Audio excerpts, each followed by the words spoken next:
Welcome, everyone. We are all having bloodshot eyes and anxious and nervous and have so many questions. So we really appreciate you joining us for our very special edition of Outside the Book. So in this presentation, of course, we will discuss the results as is at the moment of the election as fairly and as objectively as possible. This is not a partisan or an ad hominem criticism of either candidate, either party, or the Senate or House races.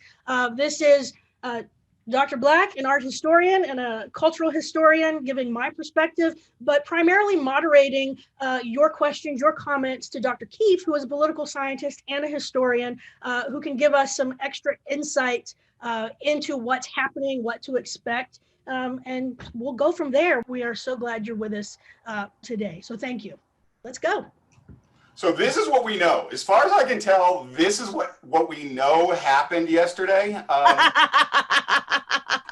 I got this expert analysis from several pre-Kers who I think know just about as much as the rest of us pundits and citizens. And that's my presentation. Any questions? But all right, so what do we know? Let's get rid of some of the lower hanging fruit. House of Representatives, the control of the House will not change. Democrats will not pick up any seats, but they will retain a majority of approximately 35 seats. The nature of the rules of the House, the minority party in the House has no power. So it doesn't matter whether it's a majority of one or a majority of 100. The Democrats completely control the House per the rules of the House. Senate, we don't really know. The Democrats had a very favorable board. They expected, I think, to be fair, they expected to take control of the Senate, and it didn't happen. It looks increasingly like the Republicans will control the Senate. There are still 4 states that have not been decided: Montana, Iowa, Maine, and one of the 2 Georgia seats that is up. I would assume that Montana will break Republican. That's the incumbent. It's also a conservative state. The only reason it was even in play is because the Democratic candidate was a former governor, who therefore has won statewide election. Iowa is pretty interesting because Iowa, while it had been a purple state, most of my life, it's become increasingly a red state. So it shouldn't have even been in play as a Senate seat. They did vote for President Trump in 2016 and last night. So why is a Senate incumbent Republican in a state that voted for the Republican presidential candidate, why is he even in play? Well, there's been some questions on both sides of the aisle about the candidate, the incumbent Republican. Maine is really the best Democrats' chance for picking up another seat. They did pick up Colorado and Arizona last night. They lost Alabama. And so it's been a +1 for the Democrats thus far. Susan Collins is currently ahead. However, she's not over the threshold of 50. Maine is one of the only states, I think the only state at this point, that does ranked voting. So if she does not cross 50, they are going to do a ranked voting, and that would give the challenger probably a very good chance of knocking off Maine. Georgia is one of those states that we don't know, and we won't know until all the data is in, which way coattails are running. Are the presidential candidates carrying some senators, or are they liabilities on some senators? And Georgia has not been called completely yet. It still probably will vote for President Trump, but it is not called. A lot of votes out in Fulton County in particular. We'll talk about that. So here's where— Real quick, Dr. Keefe, real quick.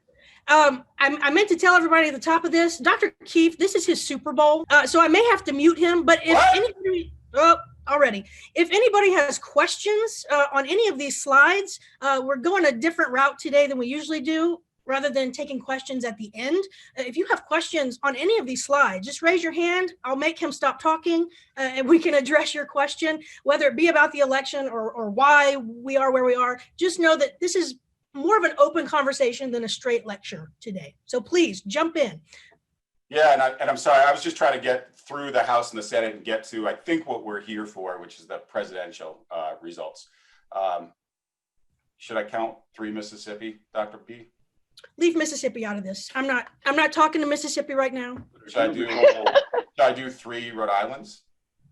Just go ahead. Oh, wait, we have a question from Dr. Hardiker. I'm sorry. Is the Senate settled then? No, the Senate is not settled. There are 4 seats that are relatively close and have not been called. I think technically 7 seats have not been called. Wow. Okay. But the likelihood of the Republicans continuing to control the Senate is very good. The Republican senators had a very good night last night. Thank you. Mm-hmm. No, thank you, but thank you. So the map that is on the screen right now, this is the AP map from 2000 as well as 2016. A lot of pollsters, particularly the TV network pollsters, were embarrassed. And so because more people watch the TV reporting than the journalistic online reporting, the networks have been a lot more cautious. I know last night when I was watching the returns, for example, Politico was calling states very, very much earlier than the network TVs were. And actually, I don't know if you guys all saw this, but Fox News called Arizona very early to the ire of the Trump campaign. Looks like Fox's prognostication was correct. Other networks have now called Arizona for the vice president as well. So when you're looking at this map, you can see that Nebraska and Maine are solid colored. That is not my current understanding. I believe that those are the 2 states where they award electoral votes by congressional district. And it's my understanding that both of those split. Vice President Biden did pick up the Nebraska 2nd district, and the Maine 2nd district has not been called yet.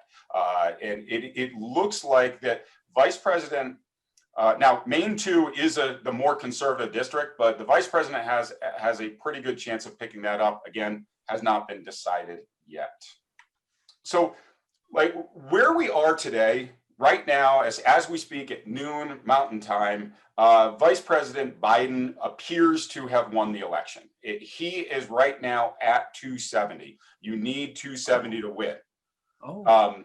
So the darker the blue, the more solid the call, and the same thing for the corresponding red states. You'll notice that I have on this map Nevada, Wisconsin, and Michigan lighter colored. Nevada is still counting, Clark County in particular, the one of the highest populated counties. And there's already been a lawsuit filed last night at 8 p.m. Mountain Time by the Trump administration in Nevada. Wisconsin, there are only 300 votes that have not been counted yet. And the vice president's lead is significantly, I mean, it's greater than 300. It's not I don't remember the exact lead, but it is more than the votes that have not been counted. The election administrator in Wisconsin has said that she expects to certify the election on December 1st. And then in the case of Michigan, there are also outstanding votes. Many of those, in fact, most of those are from urban areas. So we think that lead will hold for the vice president. The vice president's up 40,000 votes in Michigan. In 2016, the president won by 10,000. And when the Hillary Clinton campaign challenged those results and they recounted, the results in favor of President Trump held up again at 10,000. And the vice president is ahead by 40,000. You'll see that I have the 3 lighter red states, Georgia, North Carolina, and Pennsylvania. Georgia, again, has outstanding votes in Fulton County, as well as a smaller conservative county. North Carolina, I think, will wind up in court. And Dr. B, you said you were with Pennsylvania. Was this something about military voting? Was that you that had told me that? Yeah. So I don't remember the time of day it was this morning. A representative from Pennsylvania did say that the ballots for military overseas are not even due back in Pennsylvania until next Tuesday. So we will still be waiting on Pennsylvania votes until next Tuesday for our military servicemen and women to send them back. Now that's when their due is next week. So that's not even taking into account how much time that will take to count those votes and then certify them. So Pennsylvania, we've got we've got quite some time to wait on that. Dr. Keefe, I was wondering, because Denise brought up a great point that is going around, two great points. Of course, the coverage. Denise is only allowed one great point. Well, she's got a lot today. The coverage that we're seeing on the different news outlets, of course, is all different, as you said. But one thing we are hearing is the difference in how many paths, I almost said Bush, how many paths Trump has versus how many paths to victory Biden has. And there are differing numbers there, too. Can you talk to us about these supposed paths and what that really means and why it is even that? Why are we at that point? Yeah, I think I'm going to punt, and I'm going to show a couple of slides and then answer that question, if that's okay, to frame the answer a little bit. So if I'm President Trump, I woke up this morning, if I slept, if I'm President Trump, this is what I see. I see that Biden only has 227, and I see that I have 268. So I see that I'm winning. And I see that we don't know what's going on in Nevada. I say and see that Arizona was called too early, and I think that Wisconsin and Michigan are too close to call. So if I'm the president, I think that this has not been decided and that everything is still in play. And equally, I think that I have won Pennsylvania, North Carolina, and Georgia. And the fact the president said last night at 2 a.m. Eastern, because I was up watching it, that we were winning everything, and all of a sudden it was called off. And again, I'm not sure his understanding of ballot counting, and that is not a personal attack. I just don't know enough about his knowledge of the electoral process. But of course, when we were seeing those colored maps last night, those were colored as the votes were coming in. And so those colors kept changing as new votes came in. If I'm the vice president, I woke up this morning, if I went to sleep, and I think I won. I think I'm the president-elect of the United States. I see a map that says that I have 270 votes and you need 270 to win. I'm president-elect of the United States. And I even say, even though I already have 270, I look at Pennsylvania, North Carolina, Georgia, and I say, hey, I might even get more than 270. And the vice president said, let's keep counting. When he gave his statement, approximately, I think that was about 2 hours before the president spoke, maybe about an hour and a half. And so the vice president said, we don't know, we're still counting, okay? And that's gonna be something that you're gonna hear for the next 2 weeks, is all about the counting and when to stop counting, much like 2000. So the most liberal, open-minded, like, let's not rush to any judgment map would be this one, that the three leaning Trump states, Pennsylvania, North Carolina, and Georgia, are still in play.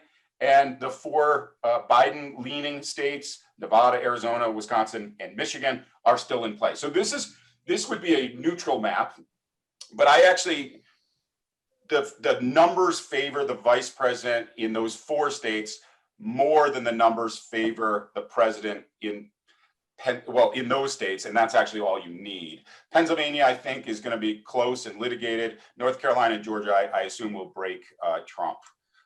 Again, Dr. B, the question, can you tee me up again on that question? Sure. So we've got latest news saying there's about 24 to 26 paths for Biden to win and about 11 to 14 for Trump to win. Where are the discrepancies and where are we finding these paths and why? Yeah, so I want to reiterate that as of right now, the vice president appears to have 270, and so therefore he doesn't need a path to victory. As of right now, the vice president has 270. However, the vice president's 270 count is predicated on Nevada, which the Trump administration, again, filed a lawsuit last night at 8 p.m. Mountain Time. And so we are going to be litigating this. So there is currently already litigation in Nevada. Pennsylvania will be litigated. There was an emergency appeal to the Supreme Court earlier within the week.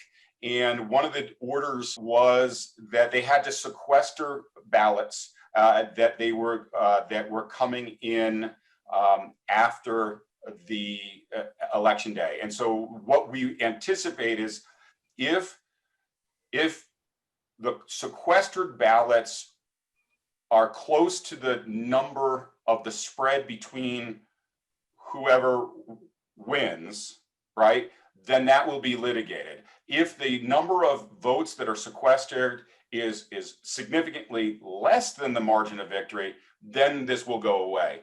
Wisconsin also had an emergency appeal by the Republican Party of the state of Wisconsin to the Supreme Court last week. That too was decided in favor temporarily of the Democratic governor in Wisconsin. But again, the minority decision in that emergency appeal indicated that Neil Gorsuch, Kavanaugh, and Thomas would like to revisit that after the election, which we are at now. So I know it might not sound like I'm answering Denise's question, but I am. The vice president currently is in the command of the Electoral College, barely. The president's path to victory is to litigate and to win Pennsylvania. So to take away Wisconsin and Nevada through litigation, if possible, and then to win the election in Pennsylvania would give President Trump a second term. Does that make sense? It does. I think for me also the disconnect here comes from if the litigation pursues, right, depending on specific state regulations, that can lead us into almost the end of November for a finalized count, right? Which the certified count should be held on December 1st normally, right? By every state is slightly different. I know that Wisconsin is December 1st, but they're all roughly within that 2-week period at the beginning of December. Yes.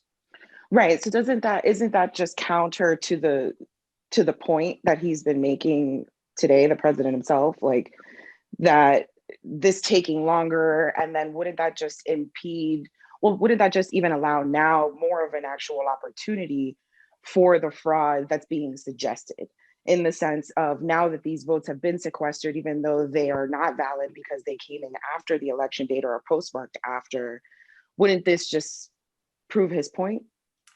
Well, I want to be careful about the word fraud. To my knowledge, there has been no fraud on either side that's been identified.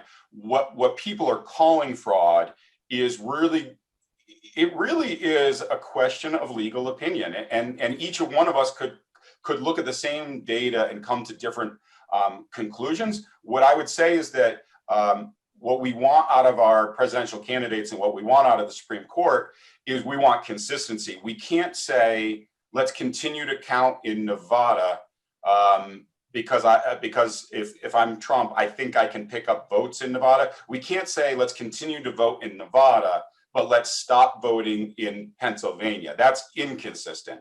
And then the other issue is that, kind of, again, Denise, as you indicated, every state has different rules. And so this idea of when do you have to submit a ballot for it to be a legal vote? Does it have to be postmarked on election day? Or does it have to be received? Dr. B, what's going on in Dade County and Broward County in Florida? Yeah, so Miami-Dade County, if we've been watching the news, which I know we have, Biden has underperformed compared to Clinton's numbers in 2016 in a heavily Democratic county. So there is concern there that the president either really spoke to the Cuban American population, and he did so through tactics of stressing the threat. Oh, you're getting me started. You're getting me started. This may be the Becky show for a minute. The threat of socialism. Right. And remember, history of Cuba with Fidel Castro, recent history of Cuba, beamings. And remember that here in America, those of you that I know, Brian, you took the Article Methods and Theories course this term. So think about these theories like Marxism and socialism. And when we talk about them in America, we have this totally skewed understanding of what those things mean. Right. So Trump is saying to these Cuban Americans, socialism is coming. Communism is coming. Your rights are going to be lost. Vote for me, right? And this leads to what I'm really excited to talk about, and then Dr. Keefe, stop me if you need to, is the why we aren't seeing this massive blue wave we thought we were going to see. Why are we not seeing this repudiation of white supremacy and everything that Trump seemingly stands for? Is this, to me, it goes back to what's called terror management theory. And this is a theory proposed in the 1960s earlier, but then adopted later in the 1980s and developed further, that essentially boils down what's happening in the human condition to our fear of death. And so all of our social structures that we create, political, religious, moral structures, ideologies, are all based on the human fear of our own mortality, right? And so we create racism, we create religion, we create politics, we create governments in order to control our own sort of denial that we will not live forever. And this creates these power dynamics that we see. It creates racism, according to this theory. So it's all going back to this idea of fear. And Denise, you brought up a point about the disconnection between COVID deaths and what's happening now. We are living in such fear right now. Whether you're Dr. B, if I can, you're totally right. But I just want to throw this out too. University of Montana, they have a really neat office. It's called the Political Psychology Lab. And they were talking about that exact thing, the fear, but the data that they have been collecting related to COVID has shown that Democrats and Republicans have flipped, that Democrats are typically more likely to be altruistic and think things will work out. And Republicans, conservatives typically are more fearful. And the data that the University of Montana has collected has shown that when we look at the political polling of COVID, it's flipped, right? Democrats are afraid of COVID and Republicans are not. In fact, the results, the exit polling from yesterday said that the least important political issue for people who indicated that they voted for President Trump, the least important issue was racial inequality, and the second least important issue was COVID. And the Democratic exit polling showed the exact opposite. Number one was racial inequality. Number two was COVID. The only thing that the Democrats and Republicans agreed on was they all agreed that healthcare was number three. So I just, Dr. B, I'm sorry for interrupting you. I just wanted to throw that out about that interesting nuance. Yeah, absolutely. I mean, we've known for a while the impact of fear. I mean, think back to Southern strategy, think back to Nixon, this idea of law and order, right? The fear that we are not living in a law and order state or a state with law and order, this idea that our safety is threatened, that is what's happening here. That's why we're seeing the numbers that we're seeing on both sides. Dr. B, you and I have talked off line, and you started to indicate you wanted to go there now about why there wasn't that blue wave. I think you brought up Nixon. We have to talk about the idea of a silent majority. We have to talk about the fact that maybe that people who are supporting President Trump have been shamed into not saying that they support President Trump, and because we're now two presidential elections in a row where the polling seems to be wrong. And so yes, there's been greater voter turnout, and so therefore it's less predictable. But we have to admit that there might be a silent majority. Yes, and I don't want to skip Dr. Hardiker. I think I saw his hand with a question. Thanks, Becky. What ran through my mind was fear is not fear is not fear.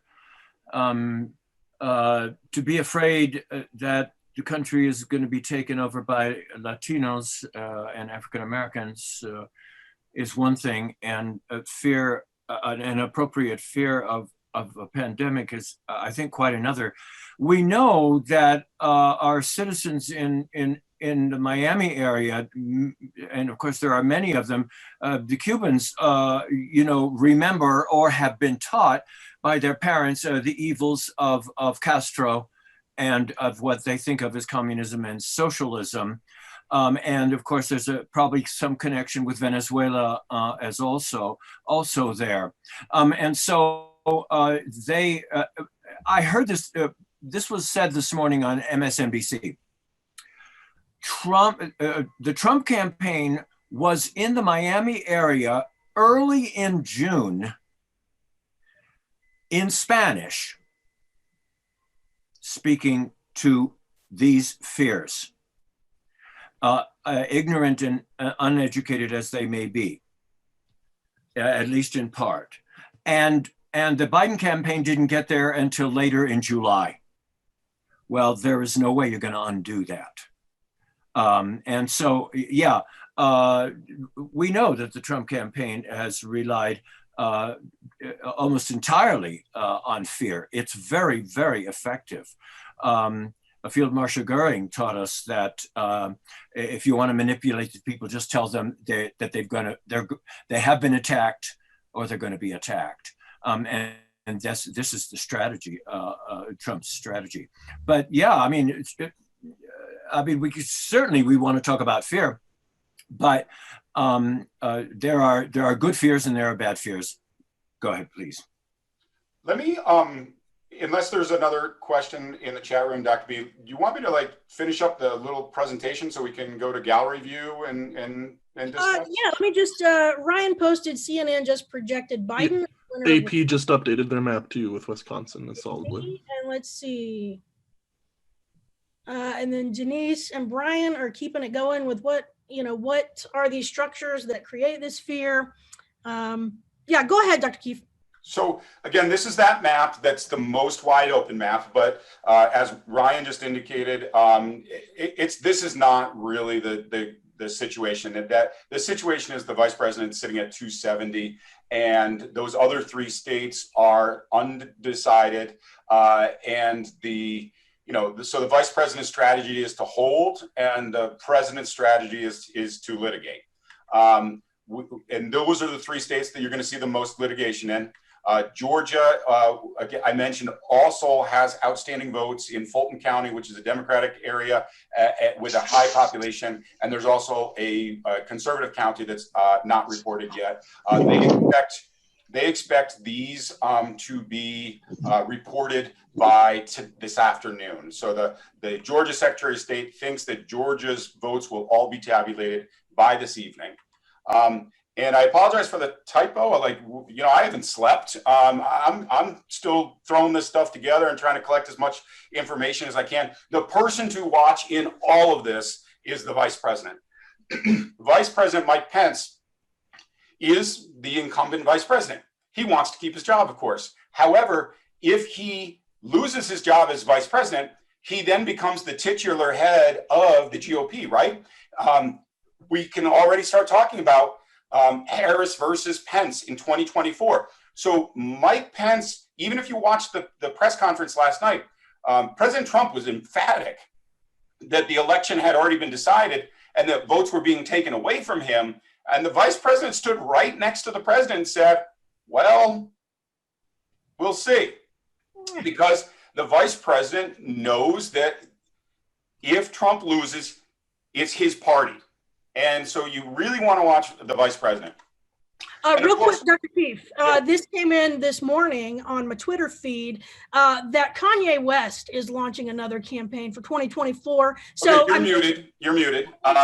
You're done. Okay, thanks for participating. I'll just talk about Mississippi. People the information. I don't know why I do this with you. Dr. Berg, it's going to be the Berg and Keefe show from now on. All right, so we're going to wind up at the Supreme Court. Somehow we're winding up at the Supreme Court, whether it's Nevada, Wisconsin, Pennsylvania, North Carolina. I think, again, the state that will matter the most to get to the Supreme Court will be Pennsylvania. And so you have to look at the makeup of the court.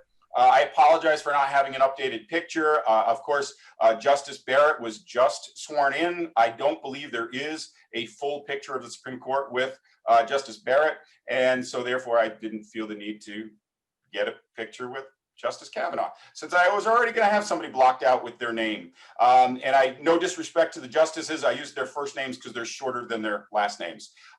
So this is what the Supreme Court looks like. It is a 6-3 Republican court. President Trump has appointed 3 of those 6 conservatives to the court, which of course everybody's going to be talking about. You'll notice I have the Chief Justice, John Roberts, as a green S. He has become the swing vote with the resignation of Justice Kennedy and the subsequent, earlier resignation of O'Connor. Before that, O'Connor was the swing vote in the 80s and 90s. Then Kennedy was in the 2000s, and now it appears to be Justice Roberts. But if you look at it, you can say, oh yeah, Roberts is the swing vote, but there's nothing to swing when it's a 6-3, right? So, or rather, if you take Justice Roberts out, Chief Justice Roberts out, it's a 5-3, right? Like the conservatives have the votes to vote in favor of President Trump in the case that will come out of the Commonwealth of Pennsylvania without John Roberts. So be interesting to watch that. We need to real quick, Dr. Keefe, real quick. So are you telling us, these good people on this call, are you telling us there is no way we're not going to the Supreme Court for this election? Don't you lie to us. I'm not going to lie to you. What I'm going to tell you is the answer to your question is not about reality or the law. The answer to your question is about public opinion. As I said, the vice president has 270 votes. The more people get used to the idea that Vice President Biden has 270 votes, the less likely it will get litigated. The more the public opinion is, and the discussion, the discourse is, we don't know who won. There are questions in Nevada. Arizona was called too soon. Wisconsin shouldn't be called yet. And it's only 40,000 votes in Michigan. If that is the national dialogue, it gets litigated and goes to the Supreme Court. But if the national dialogue is that the vice president has 270, and so therefore Pennsylvania, North Carolina, and Georgia don't really matter, then it's not litigated.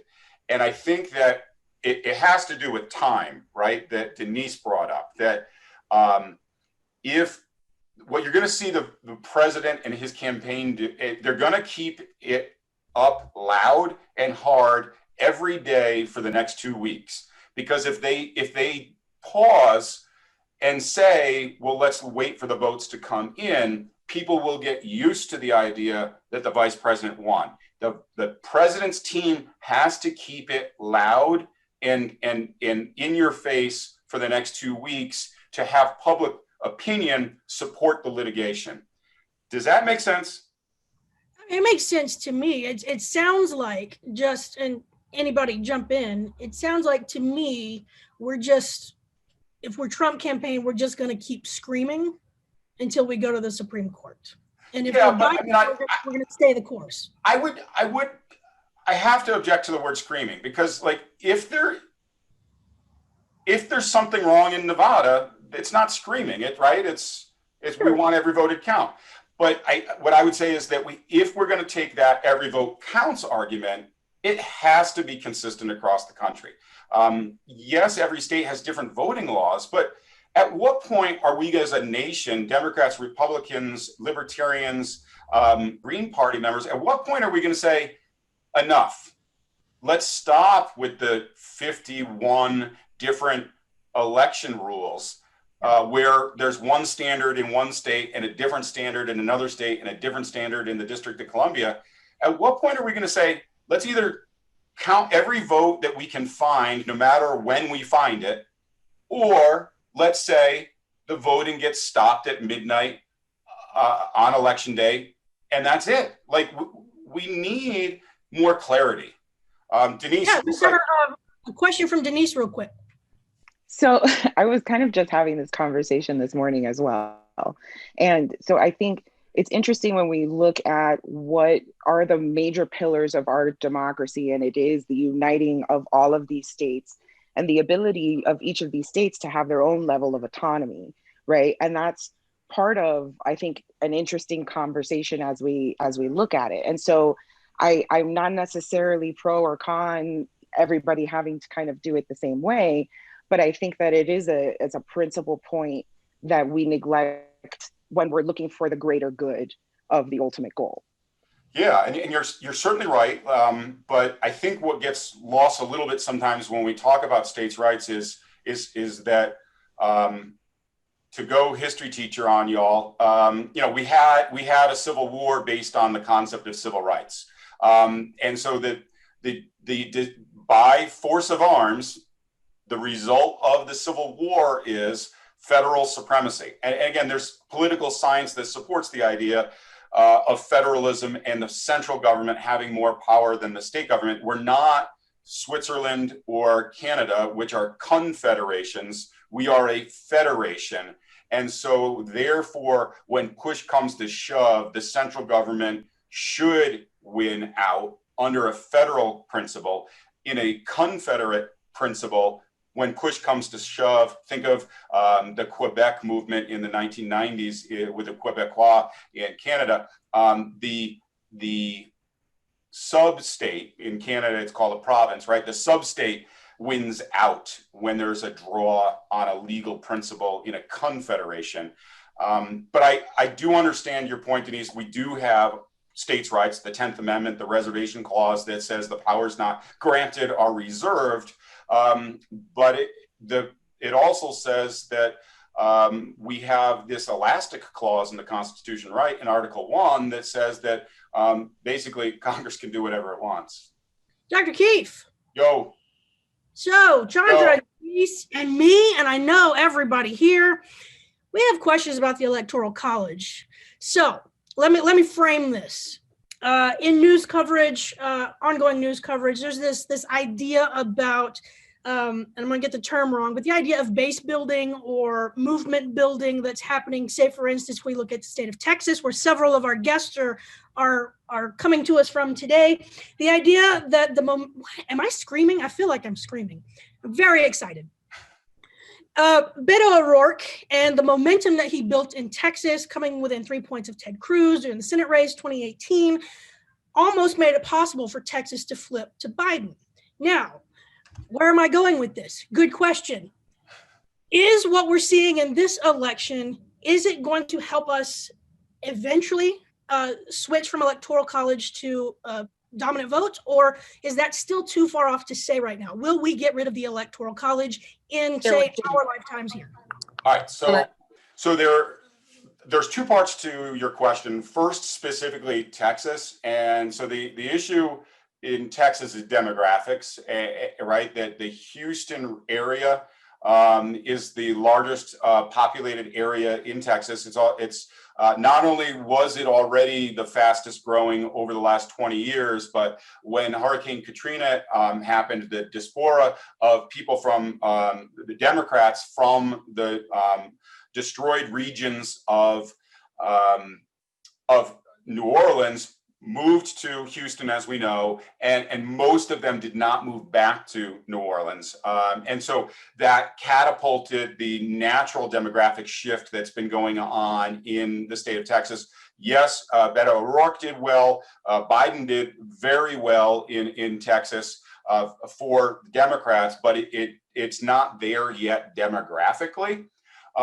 So that's what I wanted to say about Texas. But your question about the Electoral College, of course, it's part of the Constitution, so it can't be changed without an amendment. But it's important to bring up what those of us who are in Colorado, we voted on yesterday. We voted on the National Popular Vote Compact, which what that says is that the state will promise to award its electoral votes, because the Constitution of the United States that says that the state legislature has the ultimate authority to determine the awarding of electoral votes, that the state legislature will promise to award those votes not to who wins the state, but to who wins the national vote.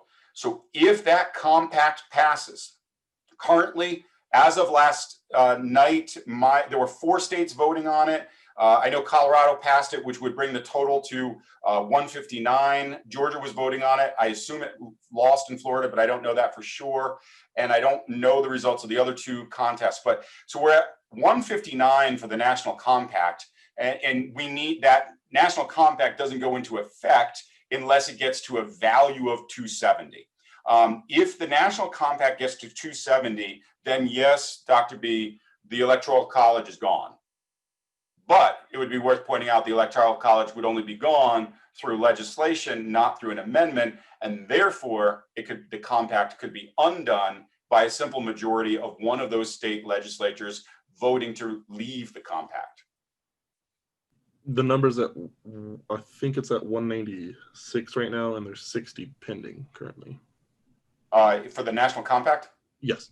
Okay, could you, if you have the time, Ryan, what were the other two states that voted last night and what were the results? Which states have we covered so far? So my understanding is that there were 4 states voting on national compact. The only 2 that I could remember was Georgia and Colorado. I don't know the others. Okay. I can try to find it. Yeah, and jump in if you see it. So okay.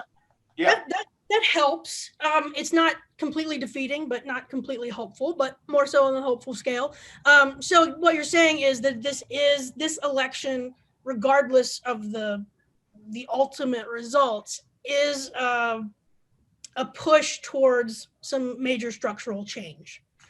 Yes and no. So there's a push for major structural change with the Electoral College, but I think that with the exception of Georgia, if Ryan was to read that list of states, I think that we would probably characterize most of those states as Democratic states, because it is the Democratic voters and politicians who are upset with the Electoral College, right? The idea that that Trump lost the popular vote in 2016 and that W lost the popular vote in 2000, and currently President Trump is losing the popular vote. He will lose the popular vote in 2020. So the anger is coming from the Democratic voters.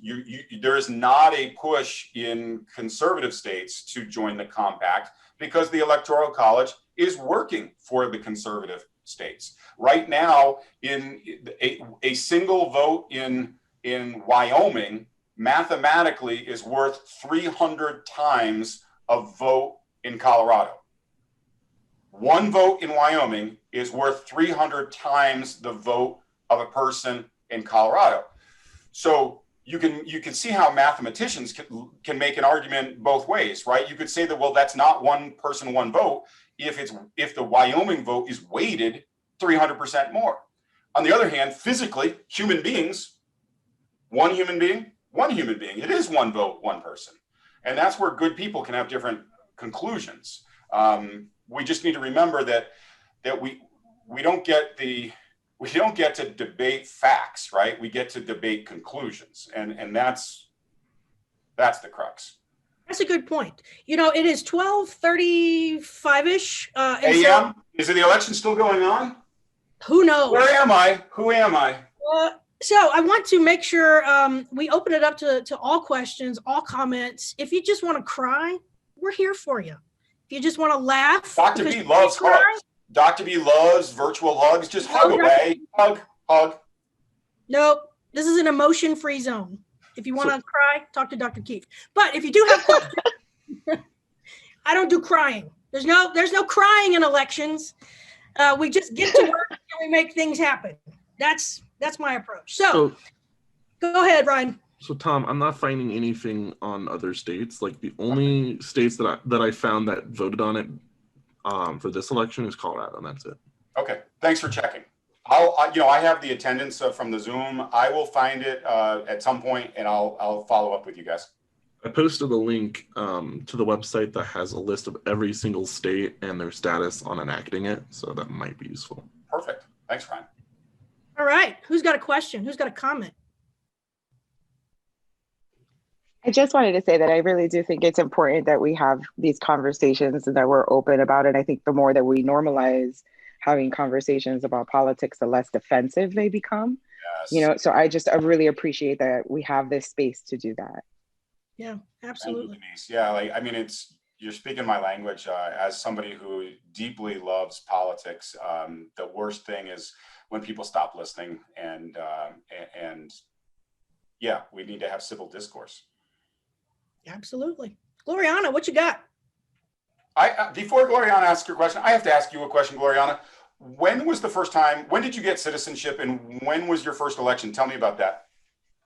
So I've been living here for almost 10 years, so 9 years. I became a citizen last year in August. Thank you. I think that from all the bad things come good things. I did it on 45's presidency, so I can vote him out. So if hopefully we win, then I will thank him so much for signing my citizenship so I could vote him out. That's gonna be the best, you know, like that's my revenge. But you know, if we like I'm thankful for This it. was your first presidential election. Yes, it's my first presidential election. Congratulations. Thank you. I voted before, like I believed like voting is the most important thing ever. And when I moved here, and I'm gonna be short because I know I talk too much, but I believe voting is so important. It's something that in Costa Rica is very important too. We have even like kids elections, you know, like kids go to like say Denver 7 News and they set up a kids election so that when you're a kid, you know how things work. So it's just heartbreaking that this country is so blunt on it, or like, you know, like, why am I gonna vote? And the good news is I worked the past 2 weeks as a poll worker. It was a challenge to my patience and my tolerance as well. Working with Republicans has been challenging, absolutely challenging. It's hard. But at the same point, what I wanted to say is I saw the Latinx community showing up. It was incredible. I was in Colorado, I was in Commerce City in Adams Middle High School, and it is a red area. The Latinos, the Latinas, the Latinx people were voting blue. And it warmed my heart so bad. Like I really wanted to cry. I know Dr. B said, turn off your camera, but if one tear comes out of my eyes, because it's so emotional when you see your people becoming citizens and saying, I don't want this anymore. People came in and say to me, let's try a change. Let's try a change. We had people, 87-year-olds voting for the first time. We had a lot of young people in their 20s or even like, they don't even have like, with just the ID, not even driver's license yet. Obviously they were, 18 and plus, but voting for the first time. So these little things, and we saw the outcome in Colorado. I mean, we turned out blue. I mean, Hickenlooper is not the best, but we won the Senate. All of these things were happening. Yesterday was insane. I woke up at 5 a.m. I arrived here at 8:30 p.m. The outcome was amazing. We were expecting the people that were blue or unaffiliated, which usually are more like a liberal or more Democrat in that case. In Colorado, just to be clear. In Colorado, independents lean blue, but in other states, independents lean red. Correct.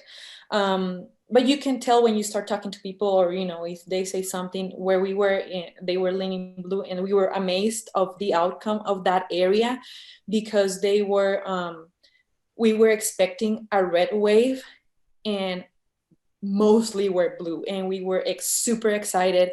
We felt like we won yesterday, and obviously we were there, so we were not following the news, but it was amazing. I'm going to shut up because I talk too much, so somebody else can keep. I want to say, what you said though, is that, like red wave, blue wave, like, one of the takeaways we can all be happy about is there was a wave yesterday. It might not have been a red wave and it might not have been a blue wave, but it was a red, white, and blue wave that happened yesterday. Every part of the country had greater voter turnout, and all of us, no matter what we think about ideologies or parties or candidates, we all have to be happy that more Americans voted. Correct. Mariana, you had a question. I don't want to miss it. Or did you? No, I was just Oh, gonna okay. comment. I was gonna say, congratulations to everybody to vote that voted, and please always vote, even if it's not primaries, because our communities are first. We start on our communities, and that's it. I'm gonna shut up. All right. What other questions or comments do we have? I know we have we have 3 people from a red state here. So, I want to hear what's going on in Oh. Texas. I'm from a red state, but Where are you from? Oh, Nebraska, right? You I are? just want to make sure. I just want to clarify. I'm not from Nebraska. I'm from 2nd District, Nebraska. there you go. Where did you vote, Ryan? Did you vote Nebraska or Colorado? No, I voted Colorado. Yeah, I switched that over. Anybody? I'll make a comment about the younger generation because I had an interaction with my kids' school. My 4th graders in particular were told by their teacher to not talk about politics, that they weren't allowed to talk about politics until they're 18. They have no business talking about it until 18, right? That was my reaction. I was livid yesterday or day before. I think that there's something very dangerous about that because I told my kids, I'm like, look at Parkland, look at those kids. In the last election, they weren't old enough and they went across the country and went to all the colleges and helped sign up voters. So I find that that was a little disheartening, and that was just in my one little school. I'm curious to know, and I'm in a conservative neighborhood, so I'm curious to know, I'm not conservative, mind you. I am curious to know if that's happening in other schools, and if so, that's kind of dangerous. It's a cultural thing. Can I, Brooke or Megan, I know Emily, you're working, but maybe you could chat it. What's going on in Arkansas and Texas in terms of the president's push for more patriotic education, or how the election was talked about? Brooke, in particular, I know you're involved with Arkansas and Texas schools. What are they saying about kids and elections? I really don't know because we've been so consumed with COVID actually, and like a high number of cases in our area. I haven't really seen anything. Dr. B, can you translate? I'm not following the Southern accent. Can you translate? Oh, are you serious? Is it that bad? No, not at all, Brooke. Thank you. Continue. But yes, so I'm not really, I'm not sure. I can't speak for our area really. If there's someone else on that can maybe talk about their state. I think that having been a high school social studies teacher, there is a lot of pressure to not talk about politics. And I agree with you, Nicole. It is detrimental because rather than avoiding talking about it, we should be talking about it, as I think this conversation has gone, civilly and openly, and point out inconsistencies in both parties. By not talking about it, we're not educating. Yeah, and you don't need to talk about the candidates in particular. You can talk about the process. You can talk about democracy. You can talk about activism and being a responsible American. And what does that mean to you? I think it was a missed opportunity. Yeah, I do agree with that. I believe that we do need to be talking about the process in schools for sure, just to get them ready and let them know what to do when it's time. I just wanted to add that my 1st grader did actually learn about the election, and they talked about it a lot on their Zoom calls over the last week. So I was pretty impressed with Inglewood Schools for doing that with the virtual 1st grade class. That's great. Thank you. I do want to say real quick, it is 12:45, so we don't want to be disrespectful of anybody's time. Dr. Keefe and I have no problem staying and chatting for as long as you need to, unless you start crying and then I'm out. But if you do need to go, thank you so much for being with us today. Email us if you have any questions. We'll keep talking about the election. We're happy to keep talking with you. It's the first time Dr. B has not wanted to be in a splash zone. I don't want to be in the splash zone today. You're right. I'm just here to control Dr. Keefe. I'm not sure. Did we share the update? What's going on in Michigan yet? I am unaware of anything within the last hour or so. Within the last 28 minutes, the Trump campaign has filed a lawsuit in Michigan to halt ballot counting. And the same is going to very likely happen in Wisconsin as well. The manager for Trump's campaign has announced that there will be a recount in Wisconsin. I want to make it clear to the point that Nicole and Brooke and Jim are talking about right now is these lawsuits are not a manifestation of President Trump's personality or worldview. If Joe Biden was losing in those states, he would be doing the same thing. Like it is those lawsuits are a product of the mathematics of the Electoral College, not about a reflection of a political party, if that's clear. Yeah, and keep in mind, as Dr. Keefe mentioned earlier, with all these different laws in every state, because none of us are on a cohesive election processing system, some states do automatically go into a recount phase themselves if the election is so close. So just because we're hearing that, say Michigan is up for a recount, it's not indicative of a Trump or a Biden win. It's just that state's particular process. Yeah, exactly. Some of them are automatic triggers. I think Wisconsin said they have an automatic trigger at 5%. Other states are lower. Yeah, and then there's the right of individual candidates to challenge, and then there's lawsuits. I don't remember who said it, but I saw it pop up in the chat room. Roller coaster. Yeah, the next 2 weeks will be interesting. Watch the tone and the tempo from the Trump administration over the next 2 weeks. And what you'll see, my bet will be that what you'll start to see is Biden giving daily or bi-daily news conferences. And what you'll see is he'll have the trappings of the office of the president behind him, much like the hanger speech that he gave about a month ago. The vice president will start to try to make it look like he is the president. It'll be an optics game, and the Trump campaign will try to continue this tempo of saying that the election is not over. That's a really good point. The idea of the optics, and it's going to come back to art history for me, visual culture, right? This idea of using the flag, using the music of the presidential march, as Trump did last night when he claimed victory for himself, right? This idea of the visuals, the optics, the oral cues that will keep the conversation going one way or push it another way, just as important as the words that these two individuals in their campaigns are using as well. So don't be fooled. Don't let the optics manipulate you. Stick with the facts. All right. Well, we good? I think so. I did kind of. Oh, sorry. Oh no, go ahead. No, please. By the way, I wanted 3 people: Denise, then Ryan, then Gloria. Gloria. I just kind of wanted to go back to Nicole's point a little bit, because we were having those discussions at home because we chose not to send my stepdaughter back to school because there was a lot of parents who were refusing, to participate with masks with their children. And it was like a whole situation. And so we're having these conversations at home, and also being a blended family, and me being Hispanic and Black. And so we're trying to navigate these conversations with her at 8, and she has her own kind of path in it.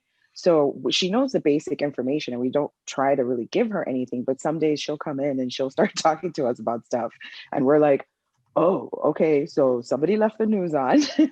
And she's formed her own opinion. And then what we try to do is advocate for her to discuss that and bring up points that are relevant to her argument. So as opposed to just going, hey, we shouldn't have this conversation because you're 8, it's okay, since we're going to have this conversation, let's have it, and let's see where you're coming from. Where are your facts, and where are you getting to this point and this conclusion? And it's been really beneficial in our discussions at home so far. Wonderful. Have her write a paper on that, Denise. CMS NB format. Run it through, turn it in, then we'll take a look at it. All right, add it to the list. There's like So I kind of wanted to bring this back to the discussion we had a few moments ago about having discussions with children in school about the election. Kind of sharing a personal story. When I was growing up, I moved and I had to switch school districts. And the first school district I was in, there was like never any talk about it. And during election time, there's just like zero discussion about it. We weren't allowed to talk about it because we weren't old enough to understand stuff. And then like when I switched school districts to go into high school, it was a completely like flip-flop thing. We discussed it actively, and in fact my high school actually did mock elections where we would, at the pep rally, we would have like just a discussion about what it's going to be like, and then in homeroom we would just have a discussion about what's going on, and then in homeroom we would vote for who we think we should go for, and then they kind of like do a mock like here's how the electoral college would work. So each home represented like a different state. And it was a very interesting process just to kind of like explain how it went through. And I honestly think that more schools need to be more like civically engaged with the election process. Yeah, we've confused and conflated the term political with partisan, right? Like you can have a political conversation without having a partisan conversation, and that's what we've lost. Mm-hmm. So yeah, I do have to hop off. So thank you, everyone. See you, Thank you, Ryan. Bye. Gloriana, you wanted to say? Yeah, so one of the points going back to this, how do we like teach kids, is many people came in and said, well, this is a very important election. Every single election is important. If people would have taken every single election as this one, we probably wouldn't be in this situation. But then people just, when they saw like the panic that we're living in, then they're like, okay, we need to vote, you know?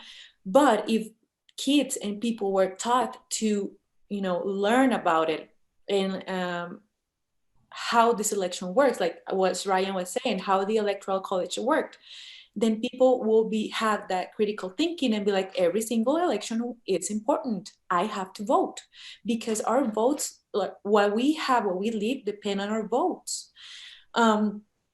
There was also, well, this is kind of like on the offside, but on the same side, I had to translate, I cannot remember how many ballots from top to bottom, because there's no ballots in Spanish.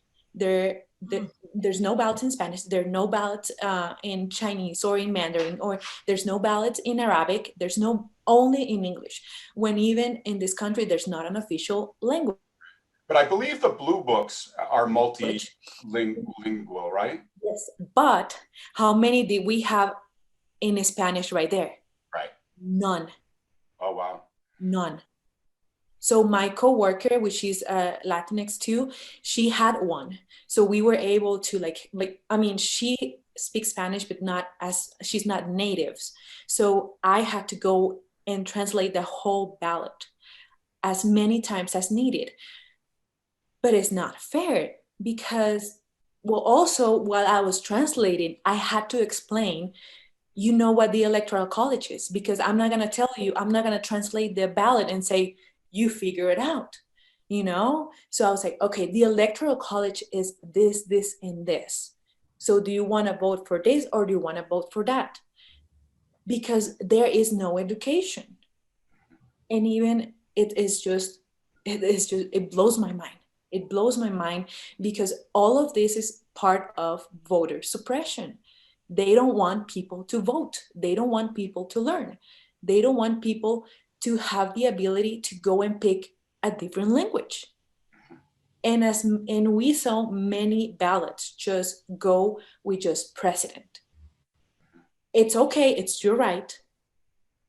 But there are many issues that affect you, your family, your community, and the whole country in that ballot. And because people didn't know, and same thing with the judges. People told me, like, who is this? What, you know, it's like, well, I did my ballot here at home. So I had computer and I had internet. So I did my research. But people don't know who are the judges. They don't know who are they, why are they there? It is so important to educate people civically.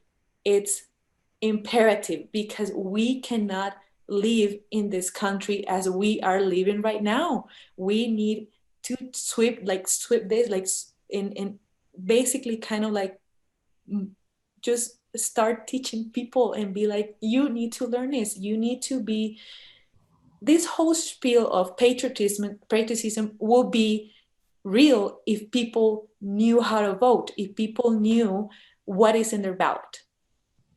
Yeah, and I think that I'm glad you brought up patriotism too, is because, you know, I think that is part of the question that Dr. Beebe raised at the beginning of our conversation, is like, is who is voting for President Trump and why, right? That it is, we all have different understandings of what patriotism is, right? You know, Gloriana, you're expressing a view of patriotism, which is civic education, voter participation, and that's an expression of patriotism.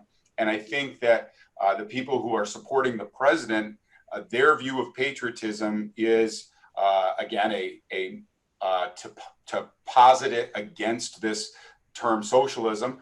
They're believing that patriotism is founded on a respect for the flag, a status quo in terms of civil rights, a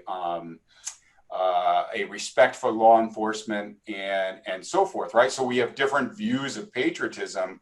I'm going to push back on that, Dr. Keefe. Yeah. And this is because of something I learned from you in talking in one of your classes. I don't think we have different views of patriotism so much as there's a sense of patriotism, and then there's the sense of nationalism based on the idea of imagined communities. And this idea of, again, it goes back to the terror management theory and this fear of our own mortality way back. But we have, since the loss of monarchies, in particular for the colonies, then America, we don't have a king anymore. We don't have one head of state. We have sports teams now. We have, you know, Republicans and Democrats and weirdo libertarians and independents sometimes. And so we've got this team mentality of these imagined communities that we feel like we belong to, thus we can't really break from them. Or we're I think that both of those thoughts are in our brains co-equally. And we don't, because what you're saying is completely true. And then there's that, I don't even like really the term national, I like the word jingoist, right? Like we have that, I believe that everybody loves this country, right? Like we all love this country. We have a different understanding of how we express our love, and we have a different understanding of the ideals of this country. But then we also have that jingoistic and team mentality and othering and everything. And I think that they're kind of both in our head at the same time. Yeah, Nick.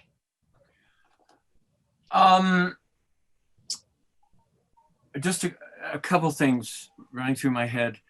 The road to hell is paved with patriotism. Forgive me, but you know what I mean. And Tom just used the interesting terminology, this country. And I don't know what that means. Again, forgive me. The red people, the blue people, the green people, whatever, are not referring to the same country. There is no same country, and that just really concerns me and really frightens me.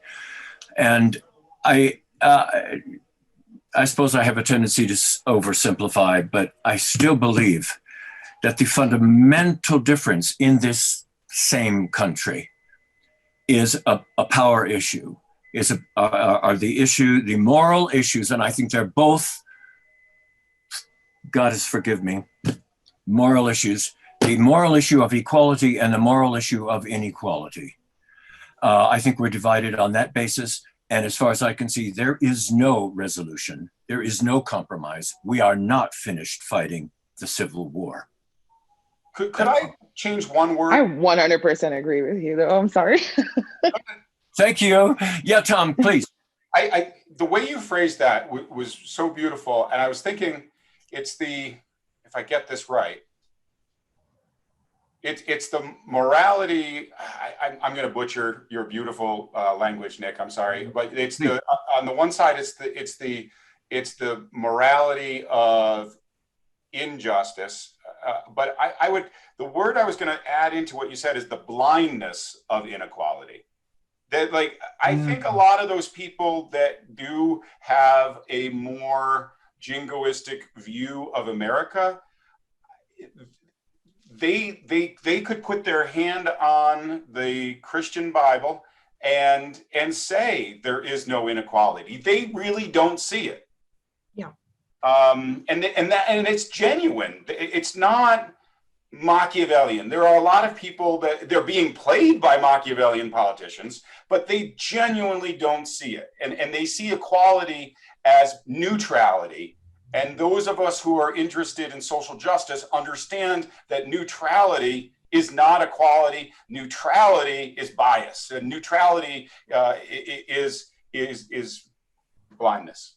Yeah, well said. Very nice, Tom. Thank you. There you go. I was going to say the verbiage is really important right now, right? So how we choose to describe these things, what we leave to the gray area, and what we are choosing to say is right and what we're choosing to say is wrong, and that moral compass of where this nation kind of focuses on is also on the table, right? And so you're talking about a group of people from all over, so many that are coming from countries upon generations of trauma and subjugation, who are confused at the way that our processes work, who do not have access to this information, and who find it difficult to get this information translated properly from a non-biased perspective. So there's so many things happening at once, but at the core, when we choose to define what it is that we are, we have to make sure that we stand by the definitives of that vernacular, because it's important. And any gray area that we leave open leaves it open to be ripped apart in that sense. Yeah, and to that point and Gloriana's point, I would say Colorado needs to look in the mirror, right? Like, Colorado now has a Democratic governor. The House is controlled by the Democrats. The Senate is controlled by the Democrats. The Supreme Court Chief Justice is Democrat, and the delegation is Democratic, and the senators are both Democratic. And yet, to Gloriana's point, there's no Spanish ballot. So you can't say Republicans are anti-Hispanic immigration when a Democratic state has no Spanish ballot. Nick, you had raised your hand? Yes, thank you, Tom. I cannot see your suffering. I cannot see you as oppressed until I am able and willing to engage in my experience of empathy. Yes. And I think that's a real basic problem, because we Americans have always been confused about freedom. Because we think of freedom as individual. Well, if freedom is individual, I don't need empathy. But if freedom is communal, then I care about you. You know, Dr. Hardiker, I'm glad you brought this up, because I was thinking this, okay, so what's happening now and the why, sure, fear, absolutely. Lack of empathy, absolutely, which is compounded by fear, which decreases the empathy. This idea of, in the last 40 years, since Reagan at least, the move towards a more neoliberalistic society, we can even think about it in terms of what's happening in your classrooms right now. This focus on the individual student for us as educators, you know, Brian, how do you learn versus Gloriana, how do you learn? And me as an educator, I need to address Brian, I need to address Gloriana's needs, Vamp's needs, while addressing the whole class as well. How has that, and I'm not saying that that's a plus or a minus, how has that concept of neoliberalism and the individual's importance influenced what we are seeing today in terms of the lack of empathy and the sort of, not welcoming, but the move in of fear and the push out of empathy for others and a more self-concern in general? Does that, any of that make sense? Sounds like the presentation Nick and I did last Thursday night. Tell me about it. I recorded it. To be happy to share it with those of you who would be interested. I think actually, Dr. B, your friend who I picked on for her accent, who probably hates me now, she might enjoy it as well, because it was what Nicole was talking about. Like a lot of what Nick, I'm particularly remembering the section of the conversation on Thursday when the students were talking about their secondary experiences. Do you remember? They didn't have very many nice things to say. Yeah. I want to say something about education. I think it's less about teaching our little ones about politics and civics than it is about the presenter, than it is about the teacher. Of course, I do quite a bit of teaching in religion, world religions, and it's the same kind of issue.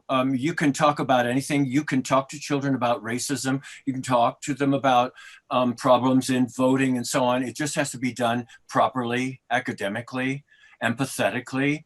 And so, because as soon as it turns to blaming, which I love to do right now, as soon as it turns to blaming, we stop talking about the moral issue, and it becomes an ad hominem kind of crap shoot, and our babies don't need to be engaged in that.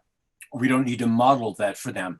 But if we do it academically, we can talk about any moral issue. We can say yes, this party, this person even is accused of this. Well, let's talk about the accusation, and then you make your own decision, and blah blah blah. So it's about the presenter, which is real challenging. It's teaching wise, isn't it, everyone? I mean, it's just real. It can be very challenging because, I mean, we're passionate. Everyone here is passionate, and it's very easy to let it slip. And it's not a matter of political correctness. It's a matter of teaching moment, and we don't want to get off track. Right. Yeah. I do want to, just take the temperature of the room. It's 1:08. We have talked well beyond the scheduled time, but again, I'm on break, Fall B, so I don't have anywhere to go.